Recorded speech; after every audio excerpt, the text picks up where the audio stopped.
My Little Pony. Posey helps Lucy Locket.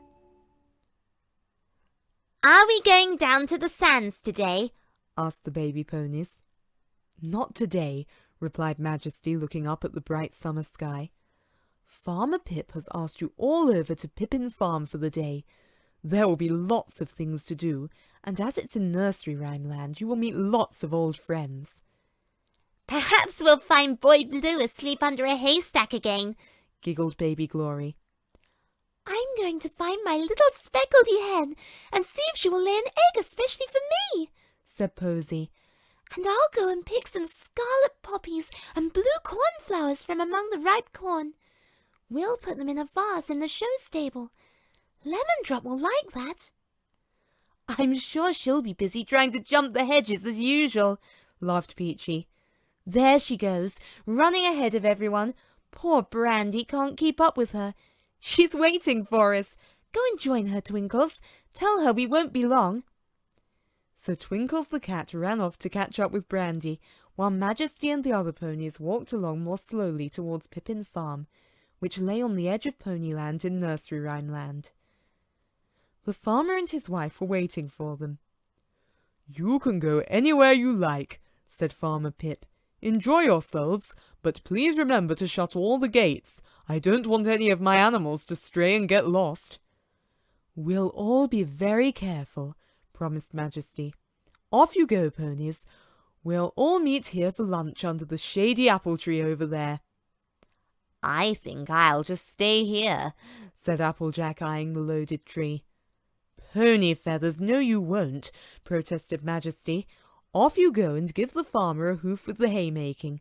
It will give you a good appetite for your lunch. I don't need to work up an appetite for apples, grinned Applejack. but haymaking is fun. Are you coming, Posey? Yes, but I'm going to pick flowers first, replied Posey. May I come with you? Asked Baby Cotton Candy eagerly. Only if you promise not to eat any, laughed Posey. Oh, there's my little Speckledy Hen. Hello, Speckles. Do you remember me? Dear Posey, of course I do, clucked Speckles happily. When Farmer Pip told me that you were coming, I laid you this. Oh, happy hooves, Speckles. What a lovely egg, praised Posey. You are a kind little hen. I wish that I could do something in return for you. Perhaps you can, clucked Speckles. Lucy Locket and Kitty Fisher, two of the dolls who live in the shoe, came for a can of milk this morning. They came through the cornfields, and somehow Lucy lost her pocket purse with the money in it. She's down there looking for it now.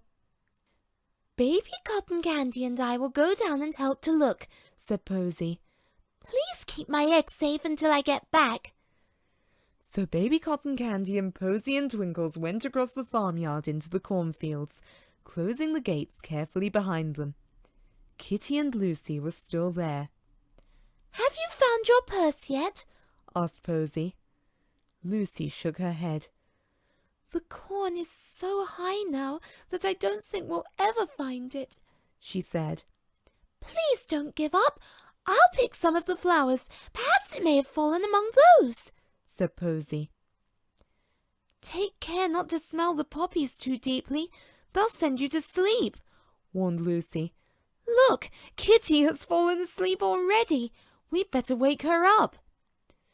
Posey shook the little girl gently.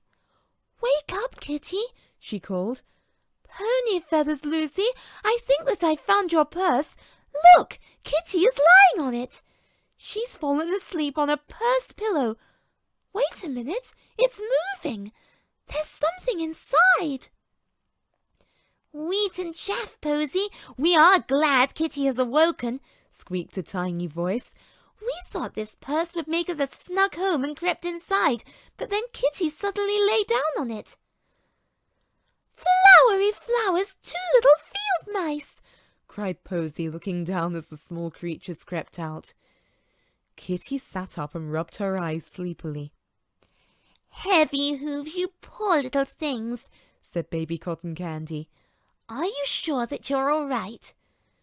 Yes, but now we will have to look for a new home, sighed the field mice.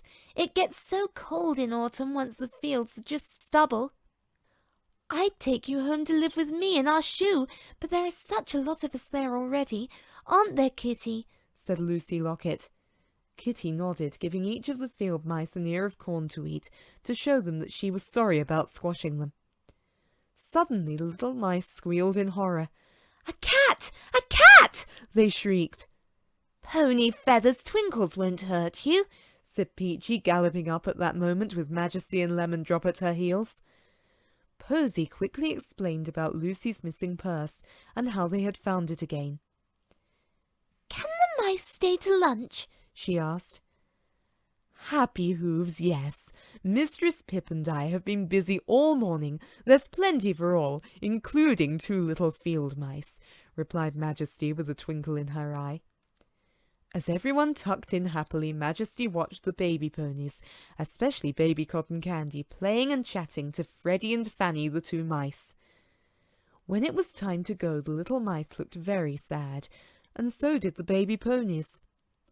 "Majesty," said Baby Cotton Candy, "I was wondering—" "If the baby ponies could have 2 little pets of their own," interrupted Majesty with a smile. "Well, I'm sure we could find a little corner somewhere. Not in the Lullaby Nursery. Baby ponies would never get to sleep. But I do know of a snug, warm little corner in Dream Castle, just big enough for 2 little mice." "Oh, thank you, Majesty," cried Baby Cotton Candy. "Now we have 2 special friends of our very own. And thank you, Posey. If you hadn't found Lucy's purse, we would never have found our pets." Posey smiled, and carrying lots of flowers from the cornfield, she went back to the farm for her very special egg.